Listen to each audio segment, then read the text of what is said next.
ஆண்டவருடைய ஆவி என்மேல் உள்ளது, ஏனெனில் அவர் எனக்கு அருள் பொழிவு செய்துள்ளார். ஏழைகளுக்கு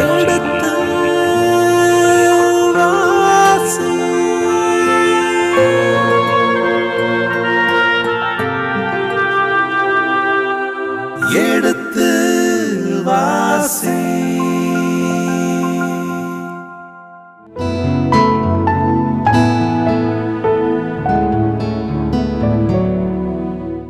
இனி இதயங்களே எடுத்து வாசி நிகழ்ச்சியில் பருவம் 2 சாமுவேலின் முதல் புத்தகத்துடனான விவிலிய இறை வசனங்களுக்கு சேவைப்படுத்திக் கொண்டிருக்கின்றோம். கடந்த பகுதியின் தொடர்ச்சியை இன்று தொடங்குவோம். வாருங்கள் நிகழ்ச்சியில் செல்வோம். உங்கள் சார்பாக தந்தையவர்களுக்கு வணக்கம் சொல்லி நிகழ்ச்சியை தொடங்குவோம். வணக்கம் தந்தை அவர்களே.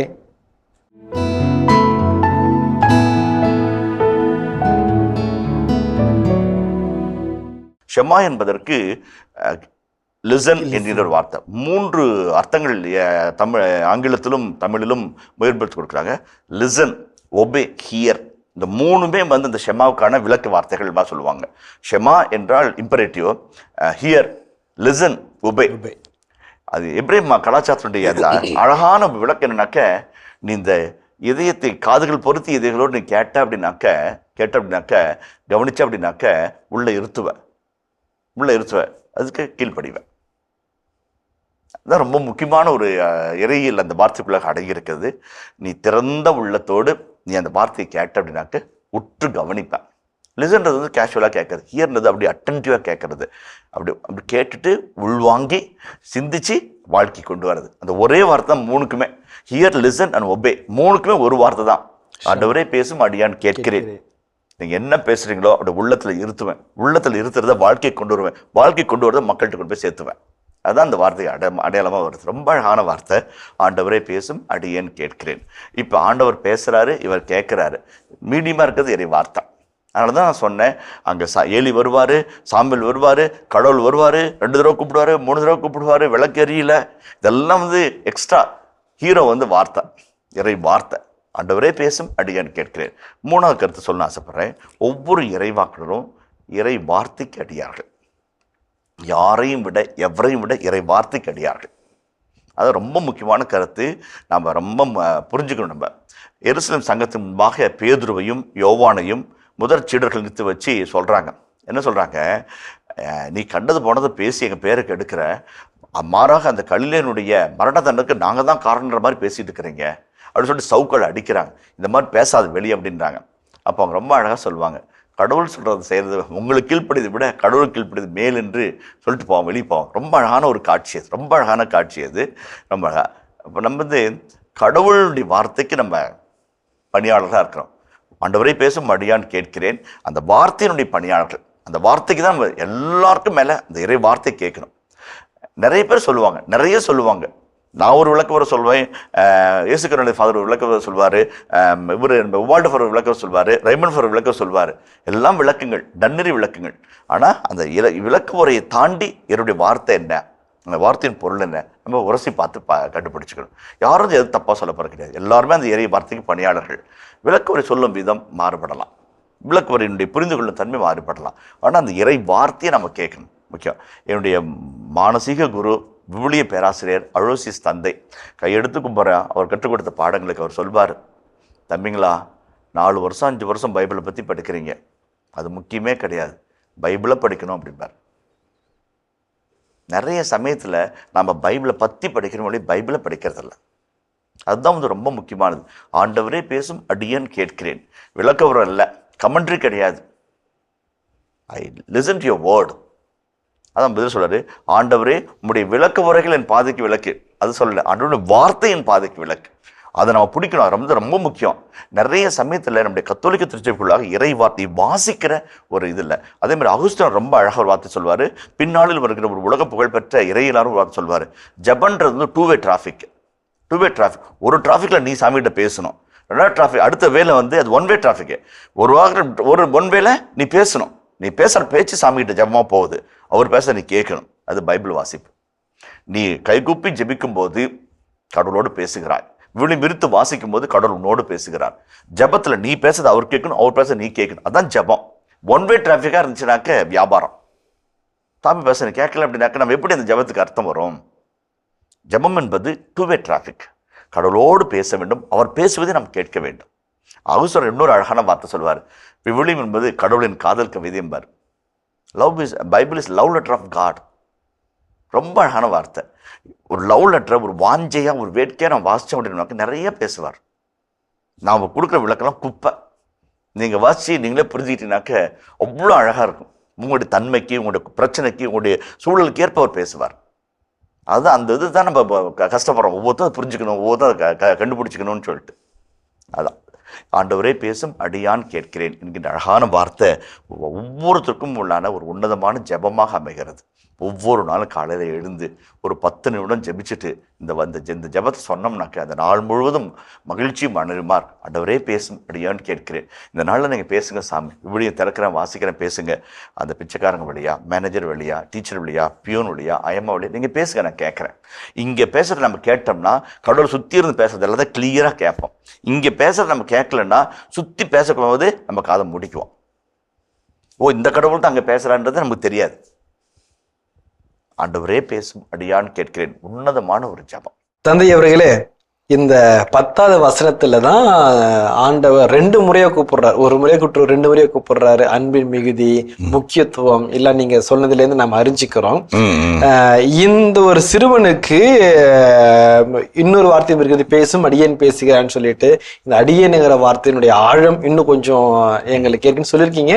அடியேனுங்கிற ஆழம், அதனுடைய பொருள், அதோடு சேர்ந்து இந்த சிறுவனுக்கு எவ்வாறான இறை வார்த்தை வழங்கப்பட்டிருக்கிறது அப்படிங்கிறது நாங்க தெரிஞ்சுக்க ஆர்வமா இருக்கிறோம் தந்தை. இப்போ இந்த 10ஆம் வசனம் அப்போது ஆண்டவர் வந்து நின்று, அந்த வார்த்தை பயன்படும் முதல் முறையே அந்த வார்த்தை அதில் வருது.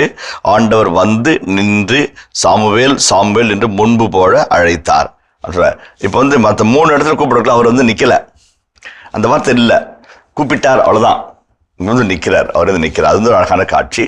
இப்போ ஒரு ஒளி இல்லை, மறைஞ்சு இல்லை, மறைந்து பேசும் மர்மம் என்ன அதெல்லாம் இல்லை, நேராக பேசுறாரு. வந்து நின்று சாமுவேல் சாமுவேல்னு கூப்பிடுறாரு. ஏன்னா இன்ட்ரோ அங்கே கிடைச்சிருச்சு.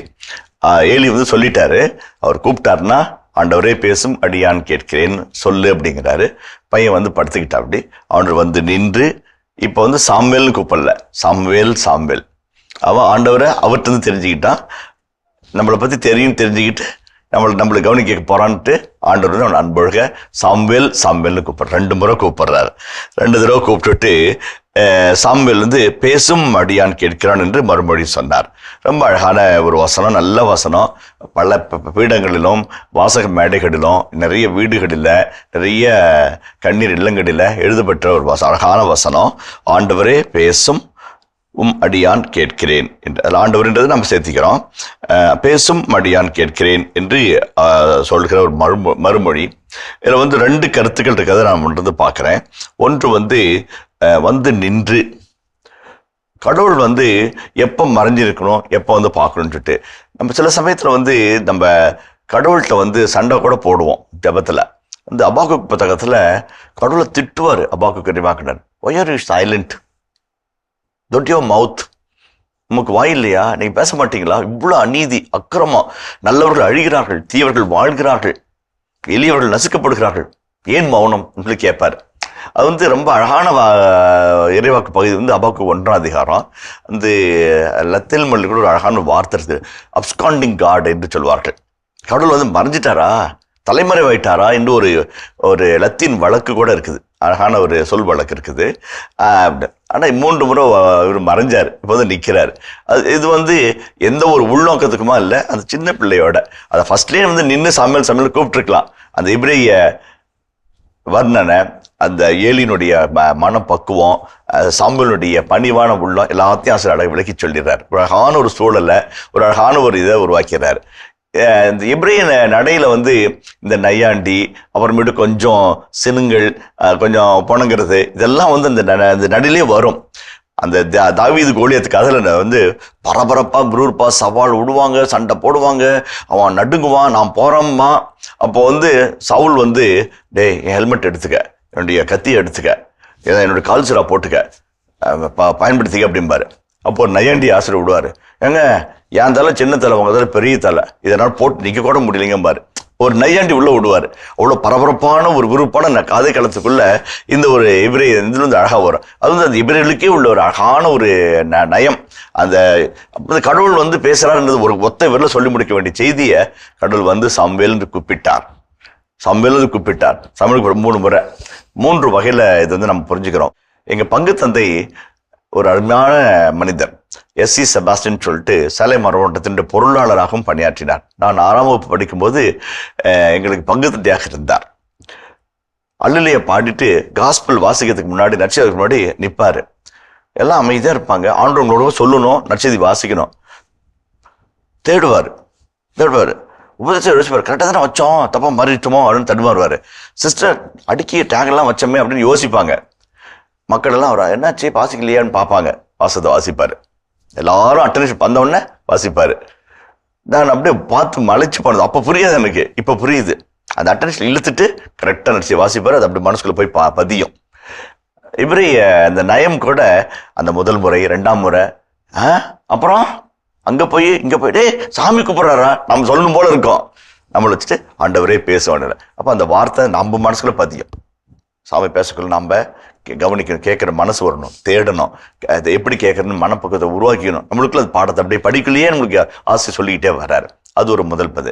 2வது வந்து ஆண்டவரே பேசும் அடியான்னு கேட்கிறேன். நீ நல்லா கவனிச்சிங்கனாக்க இந்த 10 வசனத்தில் கேட்டது 6 முறை அடியேன்னு வருகிறது. ஆண்டவர்ன்ற வார்த்தையை விட அதிகமாக வருவது அடியன்ற வார்த்தை தான் இங்கே வருது. 6 முறை வருது அடியேன். கடைசியாக முத்தாய்ப்பாக வந்து நிற்பதும் அடியேன் தான். 2 கருத்துக்களை நான் பார்க்குறேன். ஒன்று, இதோ கூப்பிட்டீர்களா அடியேன் என்று சாம்பல் நிற்கிறார். 1 தடவை, 2 தடவை, 3 தடவை சளைக்காம, தயங்காம, முணுமுணுக்காம, மறுப்பு சொல்லாம, இதோ அடியேன் கூப்பிட்டீர்களா அப்படின்னு 3 பேர் நிற்கிறார். அவருடைய இந்த பணிந்த பணியாளருக்குரிய மனப்பக்குவத்தை ஆசை நமக்கு படம் பிடிச்சு காக்குறாரு. மனிதர்களுக்கு பணிஞ்சு நடந்தோம்னா கடவுளுக்கு பணிவது ரொம்ப ஈஸி. இப்படி கூட சொல்லலாம், கடவுளுக்கு பணிஞ்சு நடந்தோம்னா மனிதர்களுக்கு பணிவது ரொம்ப ஈஸி. அந்த செவி கொடுத்து கேட்கும் திறன், ஏலி சொல்றதை கேட்கறதுக்கே உனக்கு இவ்வளோ நல்ல மனசு இருந்துச்சுன்னா கடவுள் சொல்றதை கேட்கறது எவ்வளோ நல்ல மனசு இருக்கும். அதுதான் சாமியுடைய அழகு மனத்தை ஆசிரியர் படம் பிடிச்சு காட்டார். ஏலி 3 தடவை ஓடுறாரு, ஏலி தான் கூப்பிட்டாருன்ட்டு. அவர் கூப்பிடவே இல்லை, தான் அடியேன் அடியேன் அடியேன்கிறார். சாமி கூப்பிடக்குள்ள அடியேனா நிற்கிறார். ரொம்ப அழகானது. 2வது வந்து இறை அடியார் என்கிறவர்கள் இறை வார்த்தையின் அடியார்கள். அதையும் வந்து ஏலி சொல்லிக் கொடுக்கிறார். இறை வார்த்தையின் அடியார்கள். After all we are servants of the word of God. திருச்சபையின் சட்ட ஏடுகளிலும் ரொம்ப அழகாக சொல்லுது, minister of the word of God என்று. இறை வார்த்தையின் ஊழியர்கள். இறை வார்த்தை நமக்கு எப்பயுமே நம்மளுக்கு எஜமா. நாம் இறை வார்த்தையின் ஊழியர்கள். சில சமயத்தில் நம்ம கொஞ்சம் படித்ததுனால, கொஞ்சம் தெரிஞ்சதுனால, கொஞ்சம் பேச்சு உண்மைக்கிறதுனால இறை வார்த்தை நம்ம கீழே நம்ம எண்ணக்கூடிய ஒரு எண்ணம் வரும். த சர்வன்ட்ஹுட் ஸ்பிரிச்சுவாலிட்டி அப்படின்னு சொல்லிட்டு ஒரு வார்த்தையே இருக்குது. ரொம்ப அழகான வார்த்தை. அது வந்து நான் ஒரு கட்டுரையில் கூட எழுதியிருக்கிறேன். எவ்வது ஸ்பிரிச்சுவாலிட்டி என்று ஒரு கட்டுரை கூட எழுதியிருக்கிறேன். எவ்வது என்றால் வேலையால் அடியார். எவ்வது ஸ்பிரிச்சுவாலிட்டி, ஆண்டவரே நீங்கள் பேசுகிறீங்க, நான் கேட்குறேன், செய்வேன். அந்த எவ்வது ஸ்பிரிச்சுவாலிட்டி தான் வந்து நம்ம வல்லமையுள்ள மனிதர்களாக மாற்றும்.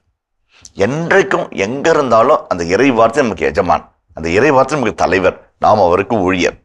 இறை வார்த்தையின் ஊழியராக நம்ம இருக்கிற வரைக்கும் வார்த்தையினுடைய வல்லமை நமக்குள்ளாக இருக்கும். இறை வார்த்தை நமக்கு ஊழியன்னு நினைச்சோம்னாக்க நாம் இறை வார்த்தையின் ஊழியராக இருக்கவே முடியாது. அதை வந்து வளர்ந்து வீழ்ந்த எத்தனையோ மறைவுரையாளர்கள் அந்த வாழ்க்கையில் நம்ம கற்றுக்கணும். இறை வார்த்தைக்கு நம்ம ஊழியம் செஞ்சோம்னாக்க நம்ம வாழ்வு வளமையாய், ஆற்றோரம் நடப்பட்ட மரமாய், ஆண்டுதரும் தருகிற கணிதர்கள் மரமாய் நம்ம இருப்போம். இறை வார்த்தை நம்மளுக்கு ஊழியம் செய்யணும் அப்படின்னு நம்ம நினைச்சோம் அப்படின்னோம்னாக்க அதாலே வீழ்வோம். அது வீழ்த்தும். லோகோ ஸ்பிரிச்சுவாலிட்டி, எவ்வது ஸ்பிரிச்சுவாலிட்டி என்பது இறை வார்த்தை நமக்கு காட்டுகிற உன்னதமான ஆன்மீகம். நம் ஊழியர்கள் என்கின்ற ஒரு மனநிலை நமக்குள்ளாக கட்டி எழுப்புவது. அதுதான் வந்து பவுலடிகிறார் சொல்லுவார், ரொம்ப அழகாக சொல்வார். செல்லும் இடங்கள்லாம் இயேசுவின் பாடுகளை நான் தாங்கி செல்கிறேன். இயேசு எப்படி தாங்கி செல்றாரு? இறை வார்த்தை தாங்கி செல்றார். அப்போ அங்கே நடக்கும்போது இயேசுவா நடக்கிறார். அந்த வார்த்தை அவரோட பயணம் செய்யுது. அது ரொம்ப ரொம்ப முக்கியம். அது வந்து நம்ம இந்த சாமுவேல் ரொம்ப அழகாக கற்றுக்கிறோம். ஆண்டவரே பேசும் அடியான் கேட்கிறேன், அந்த ஒரு வார்த்தை நம்ம புரிஞ்சுக்கிறோம் நினைக்கிறேன்.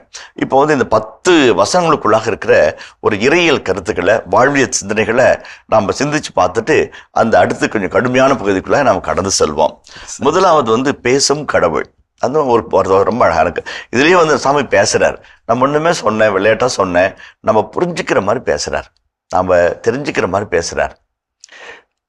நிறைய சமயத்தில் வந்து படித்தவங்க, பட்டம் வாங்கினவங்க, ரூம் நிறையா பைபிள் புக்கு அடிக்க வச்சுக்கிறவங்க தான் வந்து கடவுளுடைய குரலை கேட்க முடியும்னு நினைக்கிறாங்க. கடவுள் எல்லார்ட்டையும் பேசுகிறார், ஒவ்வொருத்தட்டையும் பேசுவார். அவங்க புரிஞ்சுக்கிற மாதிரி, அவங்க தன்மைக்காக பேசுவார், அவங்களுடைய தேவைக்கு அளவு பேசுவார். அது வந்து நம்ம அதை குறைத்து மதிப்பிடவே கூடாது.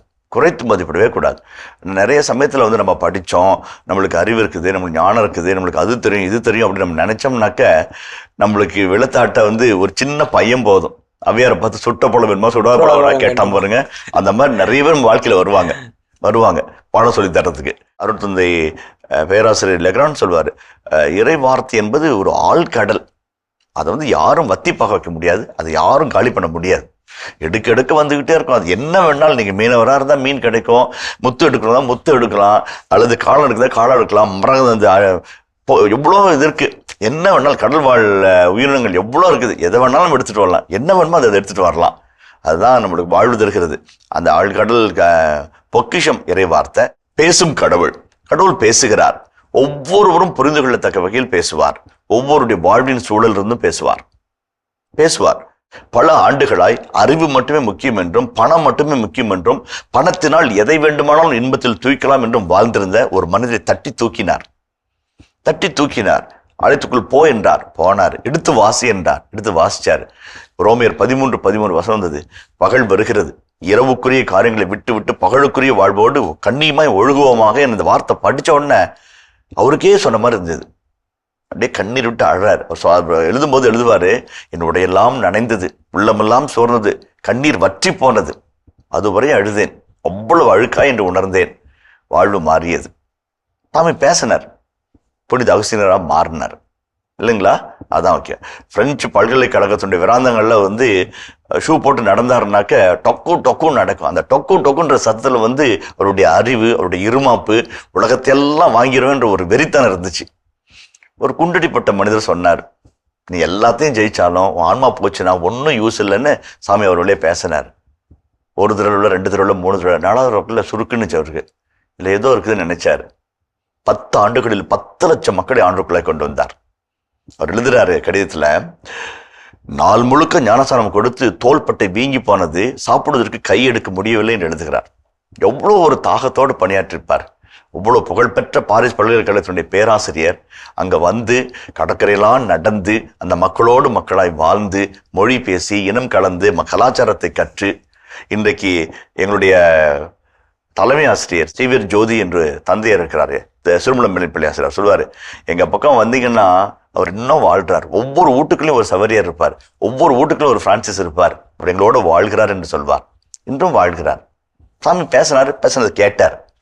நான் ஒன்று சொல்கிறோம், சாமி பேச விடணும், நம்ம வாழ்க்கையில் பேச விடணும். பல சமயத்தில் மனைவி அடக்கிற மாதிரி, பிள்ளைங்களை அடக்கிற மாதிரி, பெரியவங்களை அடக்கிற மாதிரி நம்ம அடைக்கிறோம். சாமி பேச விடாமல் அடைக்கிறோம். அப்படி பேசினாலும் கேட்கறது மனசு இல்லை. சாமுவேல் வந்து ஒரு அழகான அற்புதமான ஆன்மீகத்தை காட்டுகிறார். ஆண்டவரே பேசும் அடியான்னு கேட்கிறேன், நீங்கள் பேசணும் நான் கேட்குறேன். அந்த பேசும் கடவுள் நம்ம கண்டுகிட்டோம் அப்படின்னம்னாக்க நிறைய சமயங்களில் தடம் பெறல மாட்டோம், வழி மாற மாட்டோம். அந்த பேசும் கடவுள் நம்ம கண்டுபிடிக்கணும். அதான் வந்து மிகப்பெரிய அழைப்பு, இந்த 10 வசங்களில் வருகிற அழைப்பு பேச. 2வது வந்து கேட்கும் மனிதன். ஒருவேளை வந்து எடுத்து வாசி தொல்லே லெஜ்ஜே அந்த கொட்டலையை கேட்டு அவர் போகாமல் இருந்தானாக்க அவர் புனிதராக இருக்க முடியாது. அந்த இன்னியாசுடைய குரலுக்கு அவர் வந்து செவிமுடுத்து கேட்கல அப்படின்னாக்க, உளமாற கேட்கல அப்படின்னாக்க அவர் வந்து இந்திய கடற்கரை பக்கம் வந்து முடிசூட மன்னனா விசுவாச நாயகனா வாழ்ந்திருக்க முடியாது. அந்த கேட்கும் மனிதன், அந்த கேட்கும் தன்மை வந்து ரொம்ப முக்கியம். எப்பொருள் யாரால் வாய் கேட்பனும் அப்பொருள் மெய்ப்பொருள் காண்பது அறிவு அப்படின்னு வள்ளுவர் சொல்றார்.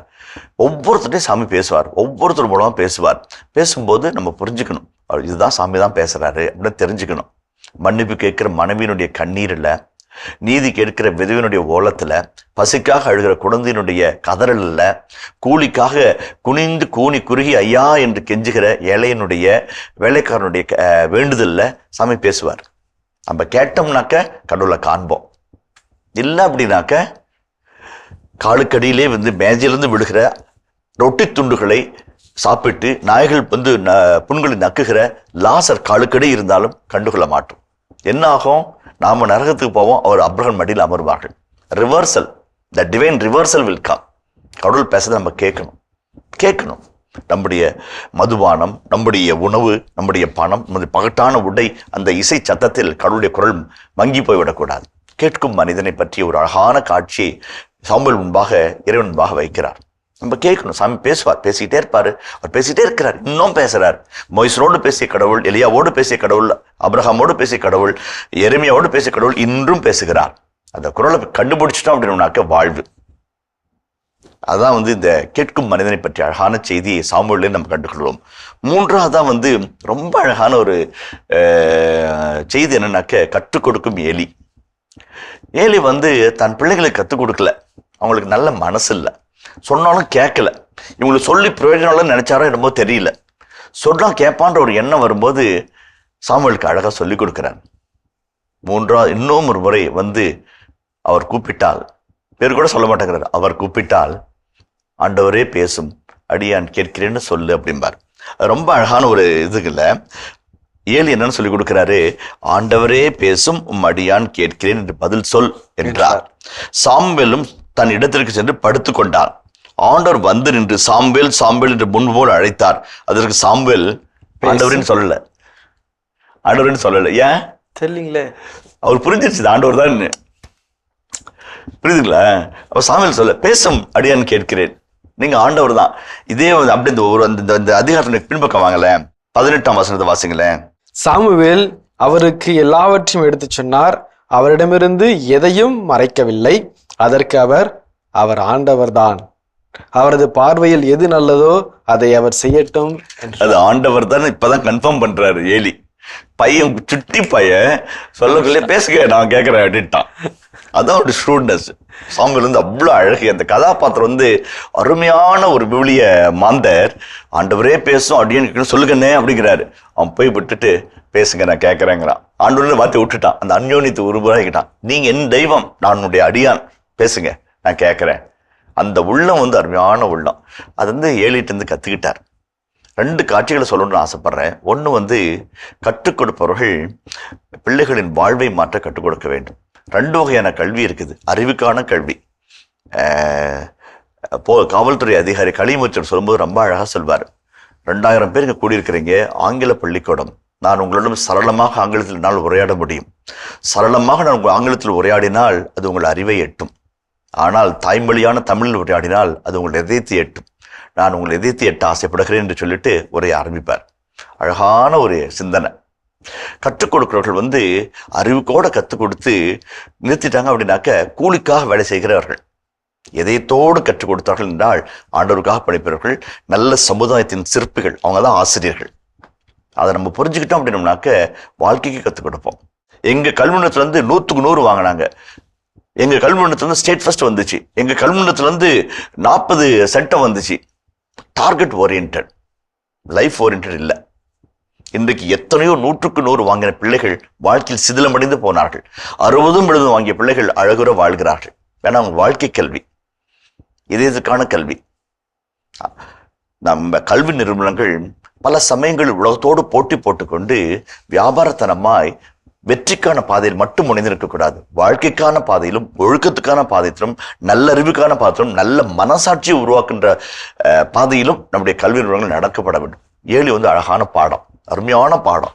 It's a teacher. அவர் ஃபர்ஸ்ட் புரிஞ்சுக்கிட்டாரு, ஆண்டவர் தான் புரிஞ்சுக்கிட்டாரு, பேசுன்னு சொல்றாரு. Wonderful student. அப்படியே செய்யற. அப்படி கற்றுக் கொடுப்பது ரொம்ப முக்கியம். கற்றுக் கொடுப்பது நிறைய ரொம்ப முக்கியம். இன்றைக்கு குருத்துவ 20 27 ஆண்டுகள் வாழ்ந்துட்டோம். நிறைய சமயத்தில் நம்ம கற்றுக் கொடுத்தவர்களே மனதார நினைக்கிறோம். அவங்க அறிவுக்கு சொல்லி கொடுத்துட்டு போயிருந்தாங்க அப்படின்னாக்க பாஸ் ஆகி மெடல் வாங்கிக்கிட்டு வேற எங்கேயோ போயிருப்போம். வாழ்க்கையை சொல்லி கொடுத்தனால இறை ஊழியத்துக்கு வந்தோம். அதான் முக்கியம். அப்பா கற்றுக் கொடுத்தாங்க, அம்மா கற்றுக் கொடுத்தாங்க, நல்ல ஆசிரியர்கள் கற்றுக் கொடுத்தாங்க, விவிலிய பேராசிரியர்கள் கற்றுக் கொடுத்தாங்க. தடுமாறின போது தூக்கி விட்டாங்க, முடியாதுன்னு போகும்போது பிடிச்சி இழுத்துட்டு சொல்லி கொடுத்தாங்க. அவர்களெல்லாம் நன்றிக்குரியவர்கள். வாழ்நாள் முழுவதும் நம்முடைய வேறு காலுகளாகிற நிலங்கள் அவர்கள், நம்மை தாங்கி பிடிக்கிற நிலங்கள். அதான் நம்ம அந்த ஆசிரியர் கடன் அவ்வளோ உன்னதமான பணி. அவர்களை மதிக்க வேண்டும். அதே சமயத்தில் அவருடைய மேன்மையை போற்ற வேண்டும். இந்த இடத்துல ஒரு சின்ன கருத்தை வேதனையோடு பதிவு செய்ய ஆசைப்படுகிறேன். ஒரு சகோதரி கட்டிட வேலை செய்கிறார்கள்.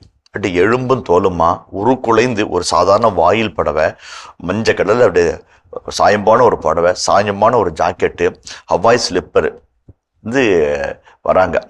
அவன்கிட்ட வந்து பத்திரிக்கையில் வந்து பேட்டி எடுக்கிறாங்க. பேட்டி எடுக்கும்போது சில இடையிடையே வந்து ஆங்கில வார்த்தையை பயன்படுத்துகிறாங்க அவங்க. அப்போ வந்து அந்த நிருபர் கேட்குறாரு, இங்கிலீஷ்லாம் தெரியுமா அப்படிங்கிறாங்க. அப்போ அந்த அம்மா சொல்லுது, எம்ஏ பிஎட் அப்படிங்குது. கட்டட வேலைக்கு வந்திருக்கிறீங்க அப்படின்னு. நான் ஒரு பள்ளிக்கூடத்துக்கு போய் எம்ஏ பிஎட்டுக்கு வேலைக்கு கேட்டேன், 7,000 ரூபாய் கொடுக்குறேன்னு சொன்னாங்க. கட்டட வேலைக்கு வந்தேன், 10,000 ரூபாய்க்கு மேலே வருது அப்படின்னாங்க. எங்கே போய் கொண்டிருக்கிறோம்?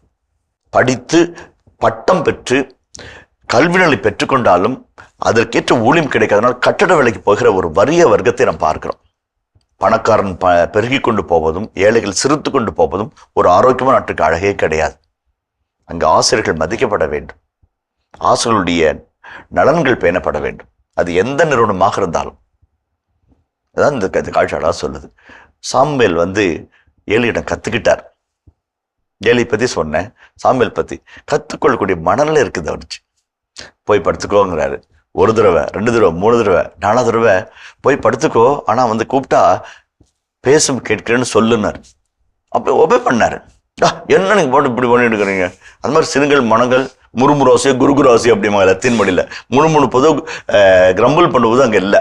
அது செஞ்சார். அதான் அவர் கற்றுக்கொள்ளக்கூடிய மனநிலை, ரொம்ப அழகான மனநிலை. இனி இதயங்களே எடுத்து வாசி நிகழ்ச்சியில் சாமுவேலின் முதல் புத்தகத்திற்குண்டான விவிலிய இறை வசனங்களுக்கு செவிமடுத்துக் கொண்டிருக்கின்றோம்.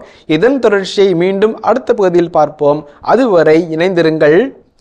இயேசுவுக்கே புகழ், இயேசுவுக்கே நன்றி, மரியே வாழ்க. இந்த சாமுவேல் என்றால் ஆண்டவரிடம் நான் கேட்டேன் அவர் கொடுத்தார், அதான் அர்த்தம். நான் கேட்டேன் அவர் கொடுத்தார். ஷெமு நான் கேட்டேன், எல் கொடுத்தார், இறைவன் கொடுத்தார். சாமுவேல் என்று அவர் பேசுகிறாரு.